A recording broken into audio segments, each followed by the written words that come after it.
The all-new ground-up design is here. Infiniti of Clearwater has given us the 2022 Infiniti QX60 autographed in tone moon bow blue black obsidian. No more CVT, that's the big deal of this. On top of that, all of the exterior has been redesigned. We now have adaptive LED headlamps. Because this is the autograph, you're going to get the gloss black over the top for your roof rails and making it look more like a Land Rover. Inside with the quilted seats, massage for the front, new infotainment screen, it's wider with the new gauge cluster, increased towing with rivals starting with your Acura MDX, your Cadillac XT6, your Lincoln Aviator. The difference that we have with this, fully redesigned, no more CVT, it's bringing it up. It's also quicker than the prior gen. I'm Anthony from Hawkeye Rides. I'm gonna go over all the specs and details, starting now.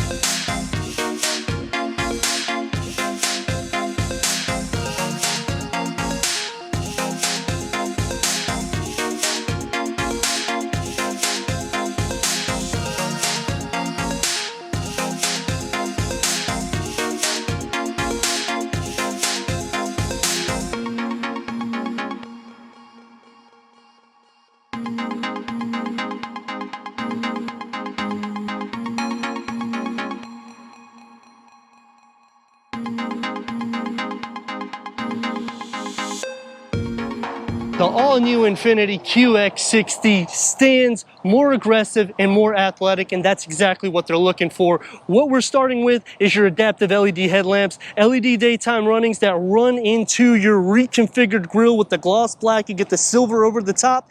Infiniti badging finally printed underneath it. I do like the bold look that comes out of it. Non-functional side curtains. This, I think we could have went without, but it does keep a nice sporty design. The lower lip has more clearance than the prior gen at 6.9 inches. You get the chrome that's going to be on the top, so that way it still gives that sporty athletic feel. The fenders are going to have the matte black that's going to encase 20-inch multi-spoke aluminum alloy wheels. Infiniti badging on the lower skirt with the chrome. Because this is the autograph, we got the two-tone look, so the top all gloss black. You get the shark fin antenna. We also now have the digital rear view mirror, the lower roof spoiler, very sporty and athletic yet again with the gloss black pushing into that Infiniti badge. You're going to get LED tail lamps, LED stoplights, Infiniti printed right underneath it with the QX60 badging looking up. And you'll have the quad exhaust outlet look encased with the chrome. Here, I wish they had some exhaust outlet. Even though when you are behind this vehicle at nighttime, it's going to strike you as a very athletic vehicle. The hood has the same status as the QX55, so you get that sporty slash luxury because it's not too long and over the top. That's also a good thing because this is the shortest in class against the rivals with a length at 198.2, a wheelbase 114.2, which is exactly the same numbers as the prior generation. Behind these wheels, dual piston calipers. The brake reading at 13.7 inches, the rear at 11.8, single piston. A solid front and tubular rear stabilizer bar with a rear double piston shock absorber for improved body control and comfort. Infiniti Drive Mode selector allows drivers to choose between personal, sport, standard, eco, or snow mode and control throttle response and transmission mapping.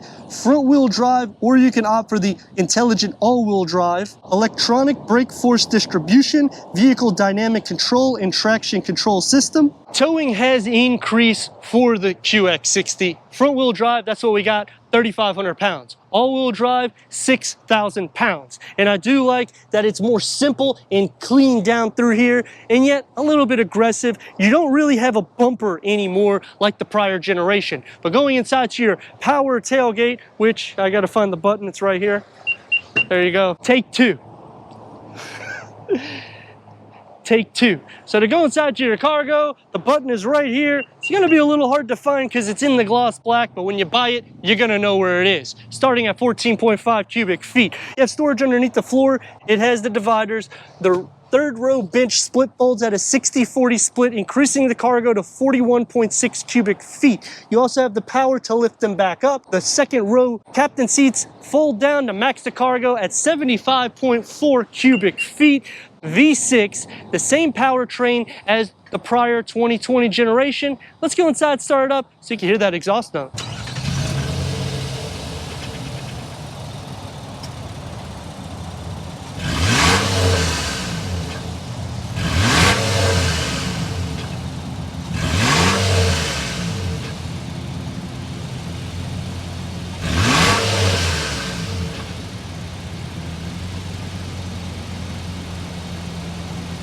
The new Infiniti QX60 has the luxury and sport all blended in, and I'm happy to see that they have done a full change on the exterior. The interior you're going to see in a second, and they back the performance with a 3.5 liter V6, producing 295 horsepower and 270 pound-feet of torque. That's paired to the 9-speed automatic transmission, no more CVT, achieving 21 to 26 mpgs.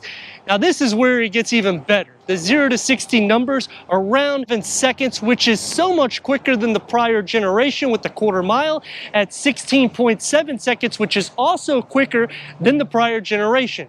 Now when we're comparing it against Acura, Lincoln, Cadillac, it's going to be the slower of the bunch. However, when you're getting these vehicles, you're not really looking for that much more performance. The fact that we now have a 9-speed automatic transmission that makes it quicker and how much more athletic it looks. Let me know in the comments what you think about the all-new 2022 Infiniti QX60 Autograph as we go into the interior, go over the tech, and take this for our test. Entering inside the all-new 2022 Infiniti QX60 with headroom starting at 40.8 inches, legroom at 42.1 inches. It's a graphite. You're going to get the piping and the contrast stitch, quilted, 12-way power adjustment, heated, ventilated, and massage. And the quilted goes onto the dashboard. It's a 2-tier, so it is very luxurious. Heads-up display is 10.8 inch. Another new additive is the 12.3 infotainment. This is Infiniti InTouch. We got the pinch, we got the swipe. You can click here so you can have 2 screens. Click into your menu so you can see all the options we have: wireless Apple CarPlay, Android Auto, Sirius XM, HD radio. Put it into reverse. You have a 360-degree reverse camera with full trajectory. Makes it very simple and easy.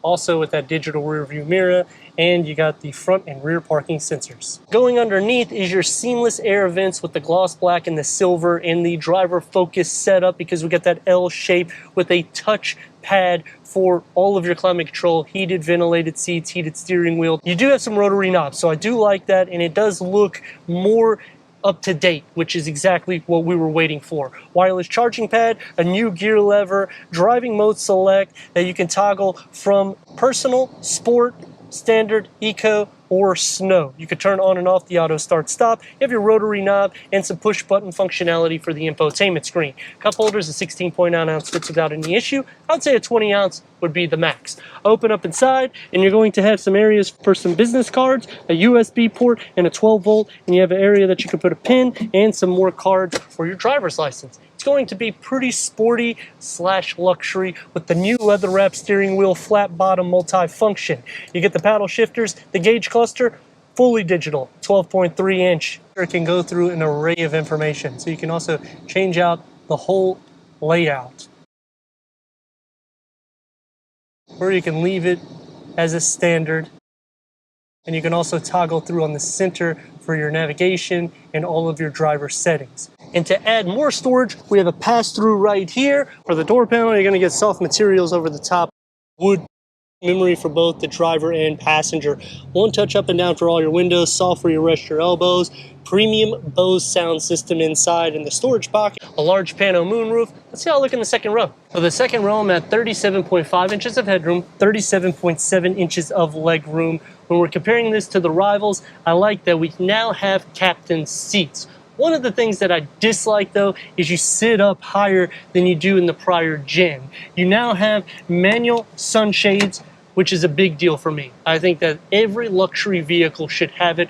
The power pano comes back, but not all the way behind my head, which on the prior gen, the pano would start about here and go all the way back. So you're going to lose a little bit of amenities there. Cup holders in the center, a 16.9 ounce fits without any issue. You have a large, deep storage here. Your third climate control, heated rear seats, 2 USB ports and a 12 volt, one storage behind both of the seats. The floor is more or less flat, but it really doesn't matter because these are captain seats. You can adjust these forward and you can adjust them backwards. You can also recline them, and they recline pretty far back. So if you're really looking to relax, you got the air vents in the ceiling, so it makes it even nicer. For the door panel, it's going to be soft materials everywhere. The driftwood comes in one touch up and down for the windows, and you got a nice soft area for your elbows with the contrast stitching, Bose premium sound system, and it's a pretty decent storage pocket. And if you don't like this captain seat thing, just lift it up and you could just have your hand dangle. But me personally, I would leave it down so I would just relax and enjoy a ride. Let's see how I look in the third row. Easy access to the third row by pushing the button and moving it forward so you can just climb right in. For the third row, I'm at 35.7 inches of headroom, 28 inches of legroom. The disadvantage is the prior generation had more head and leg space.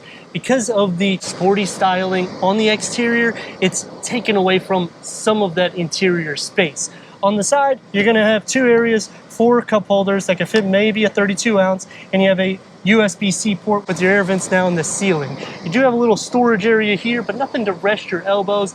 So is it doable? Yeah, on a long journey, not gonna be as comfortable. Exiting out, one push, slide it forward and get right on out. Taking the all-new 2022 Infiniti QX60 out for our test run, 3.5 liter V6, 295 horsepower, 270 pound-feet of torque, 0 to 60s, around 7 seconds, quarter miles in the 15 seconds. It's not gonna be the fastest vehicle in its category. However, you're getting a full-blown luxury vehicle in the $60,000 price point with massage seats, heated, ventilated, the quilted design, upgraded digital information for your center cluster, gauge cluster, heads-up display. You gotta really start thinking what you're getting here. As for the drive, 20-inch wheels, 9-speed, here we go.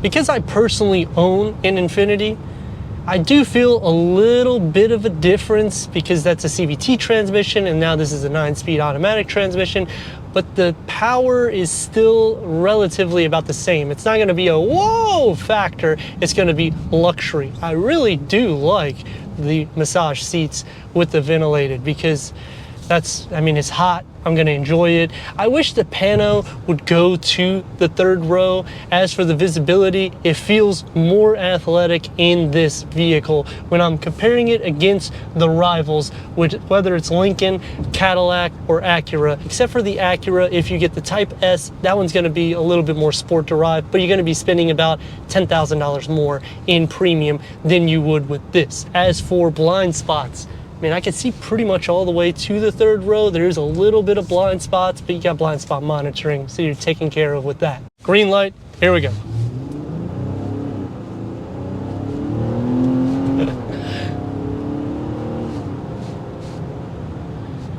It's not crazy speed. You hear the exhaust note, which is always a good little thing. And going over impurities, it soaks it up pretty good. Doesn't feel so wide in the road, but it does have a very athletic feel. Taking it up onto the interstate. Has the sound dampening gotten better than prior gen? I would say so, yeah.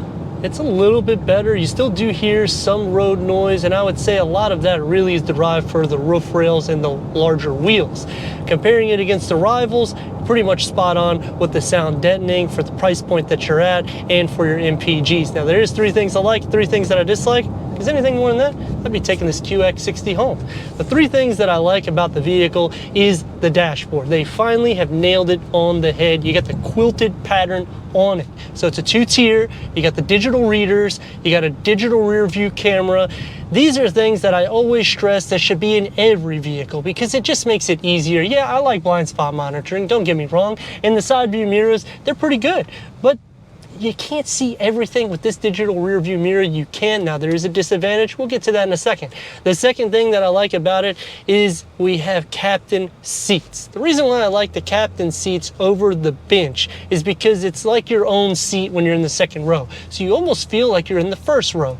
The last thing that I like, they've increased the towing. However, there's a disadvantage, which we're going to start to that now, is they decreased the towing for the front wheel drive to 3,500 pounds. The second thing that I dislike, that rear view digital camera, where it's positioned when you're at a stoplight, you're looking at somebody's roof of a car because of where it's positioned. But that's gonna happen. It's gonna be hard to find a happy medium. And the last thing that I dislike is the fact that you're losing cargo capacity compared to the prior generation, and this is a full redesign. But the good thing, we now have a 9-speed automatic transmission. What does that entail? This. Now you're not going to hear people complaining, oh, it's a CVT. Not anymore. Comparing this against the Lincoln, you're looking at a $5,000 to $10,000 saving. The same thing with the Cadillac whenever you're looking at fully loaded vehicles. As for the Acura, the only one that I would really go for is the Type S, because you're getting more performance driven, and then it kind of sets itself above the class on this one because this is just full-blown luxury. I would like to see Infiniti implement a little bit more in a performance side to it, because whenever you're getting a luxury vehicle, I mean, it's nice, but nowadays people want the performance behind it as well. It's a very smooth vehicle, something you could take on a long journey and you don't have to worry. You have plenty of cubbies and storage pockets. Adding that pass-through down here, it's a little bit more sleek, and I'm a little bit closer to the passengers in the vehicle. It just all around feels more luxury. I'd like to thank Infiniti of Clearwater for giving us this 2022 Infiniti QX60 for our car review. If you're already a subscriber, thank you for being part of the Hawkeye community. If not, what are you waiting for? Click the next video, the subscribe button, check out the details, merchandise website, and everything we do here at Hawkeye Rides.